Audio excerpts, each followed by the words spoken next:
Hello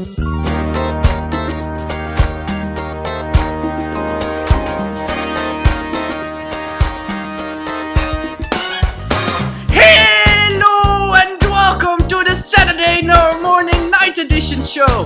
This Wednesday, our guests are these beautiful, handsome, good-looking scientists who know what they're talking about. Give a deafening applause to Jelle Kok and Morris Jelle.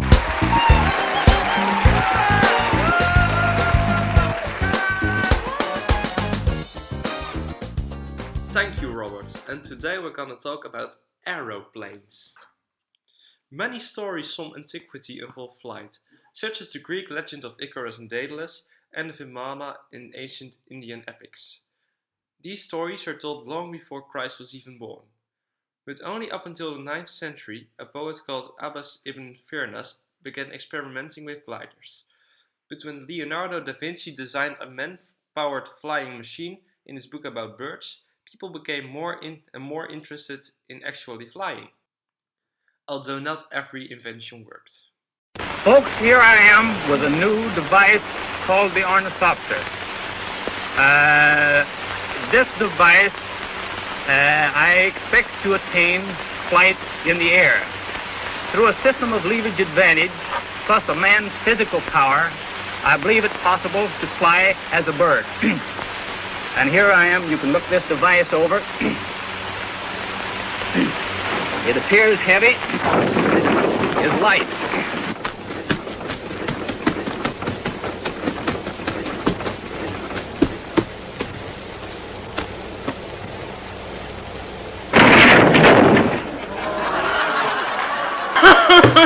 That was an hilarious video! Yeah, everybody tried to be the first to enter the airspace. And finally, between 1867 and 1896, the German pioneer of human aviation, Otto Lilienthal, developed heavier than air flight. He was the first person to make well-documented, repeated, successful gliding flights. After that, people began experimenting more with steam-powered airplanes, but failed miserably.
But I thought the Wright brothers were the first to enter the air. Right, folks? Well, then you're quite wrong, brothers.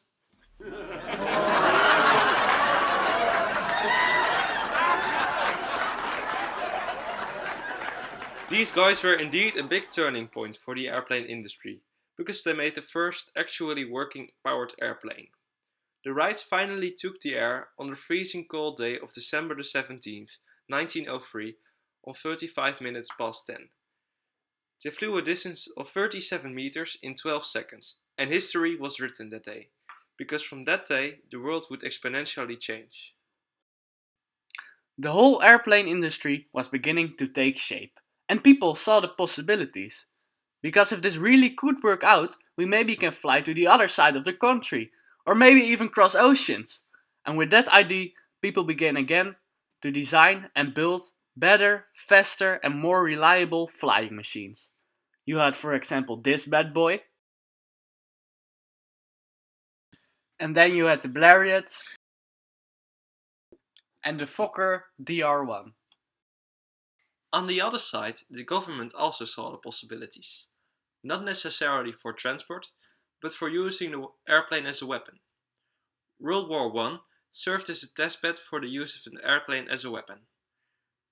Airplanes demonstrated their potential as mobile observation platforms, then proved themselves to be machines of war capable of causing casualties to the enemies.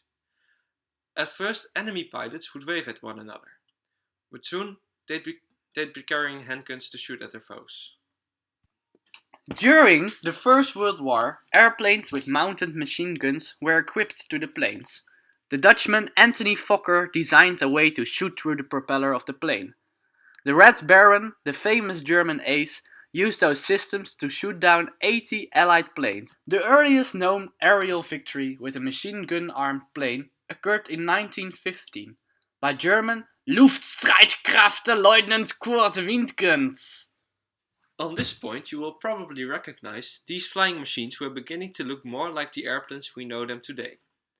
Alcock and Brown crossed the Atlantic Ocean non-stop for the first time in 1919, and also, in that year, the first international commercial flight took place between the United States and Canada. So that dream that was set up by the Wright brothers in 1903 was already reality 16 years later. In 16 years we went from flying only 37 meters to flying across a whole ocean. Nowadays there are approximately 350,000 people airborne at any given moment of the day. Thanks to airplanes we can now travel thousands of miles in only a few hours. Okay, so now we know where the plane came from, but how does this magnificent thing actually work? Can you tell us something about that? Of course, Robert, I'll make it quick. Air flows along the wings and hull of the plane. The plane is designed to make the air on the top of the plane go faster than the air at the bottom of the plane. That way, pressure on the lower body is created, lifting the plane from the ground. The engines of the plane generate the speed that is necessary for creating the pressure. The plane is controlled by a movable surface area in the wings. Well, thank you, Cock! Now we know how a plane actually works! But the most important question, how does this invention measure up to the other inventions on the list? You know, the list that you got in high school when you needed to do a speaking exercise in English class. The airplane is at least equally important as the other inventions on this list. It can deliver perishable foods that otherwise can't be bought in the Netherlands, giving it a use to the refrigerator. Computer parts for the Oculus Rift and a 3D printer need to be moved to different locations, and an airplane is very well suited to do so. Some airplanes can reach places you can't even reach by car or by foot. I think it's safe to say that the airplane is a very important invention. But why exactly was this airplane so influential? Well, first of all, before air travel, the only way to ship cargo from one country to the other was by ship. We couldn't ship perishable goods because of the time of the travel. Now that it's enabled, we can for example fly our famous Dutch tulips to all around the world, even to New Zealand. And on the other hand, we can eat those delicious kiwis from New Zealand here in the Netherlands. Also, countries with difficult terrain in Africa and South America can benefit from this. And despite all the terrible airplane crashes you hear on the news, the airplane still remains the safest form of traveling, with a death rate of 0.00003 fatalities per 100 million miles, and is considered by most travelers to be the most comfortable way of traveling. The creation of air travel also opened up the world to others by going there ourselves, not just from stories brought back home from sailors. This allowed us for greater cultural and intellectual exchange. This way, we are able to develop multiple industries to support, build, and market this enormous economic sector, and inspire billions to dream and achieve more by bringing the world into a greater perspective. Well, and how would you otherwise get to fucking Hawaii with your lazy ass, with your cocktail in your hand, and your terrible, ugly flower blouse on a way too hot beach? Exactly! The only way you lazy Europeans could think of is with the magnificent invention we call the airplane. Thank you for your time. No guys, thank you for your time and for being the guests on my show. Speaking of time, we are now exactly on the 10-minute mark, so we need to stop our broadcast. I hope you loved this episode of the Saturday Morning Night Edition show on this lovely Wednesday. Thank you for your time and see you all next Monday. Bye bye.